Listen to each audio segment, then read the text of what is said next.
Tonight, new fears from professors at UT Austin. The school may be best known for its dominance on Saturdays, also a dominant force in academics, a top 50 school across the board. And it's just one of more than 100 public universities in Texas with more than 1 million students now being threatened with extra oversight that teachers say is the most wide-reaching threat to academic freedom from lawmakers yet. This is a bill that micromanages higher education. The bill, known as SB 37, would give a ton of power to Governor Greg Abbott. He'd be able to appoint a board that could eliminate some degree programs and even change curriculum requirements. Texas lawmakers battling it out. The objective of this legislation is to provide consistency with respect to our curriculum and the degrees that we're offering our students. That is not governance. That is control. The bill passing, leading to a scathing joint statement by the state's K-12 union and Professors Association, saying it could cause a brain drain, leading to damage that will take years to undo. What we are finding already is that faculty are leaving Texas.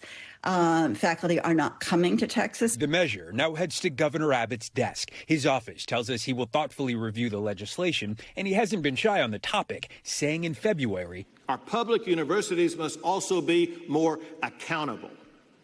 College professors have increasingly pushed woke agendas. It's part of a growing trend as Republicans launch wider attacks on learning with similar measures in other red states. Florida Governor Ron DeSantis, back in 2022, becoming the first to ban diversity, equity, and inclusion initiatives in higher ed. Our universities and colleges should be about education, not indoctrination. And in Ohio, a new law restricts how professors handle controversial beliefs or policies at public colleges. One student telling our affiliate, it has become very evident and clear to me that not only the legislature, but Governor DeWine is not interested in listening to their constituents whatsoever.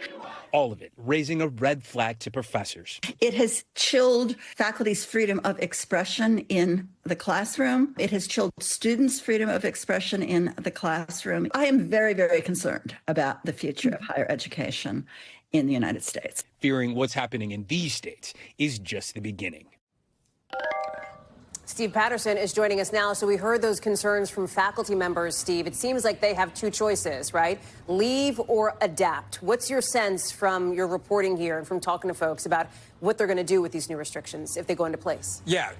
So we've been talking to the Association of Professors there that share a real fear that a certain percentage of these teachers just see this as a bridge too far and will decide to quit. Others, as you mentioned, say they are adapting. In fact, we heard from the interim president at UT Austin releasing a statement saying in part, we will adopt the requirements of SB 37 honestly, decisively, and positively. Our implementation will maximize student success, promote a diversity of viewpoints and academic freedom, uphold our core mission of education and research, and align our public university with the public's expectations. It went on to call this a pivotal moment for the university, and I can't help but think the ramifications will be dramatic.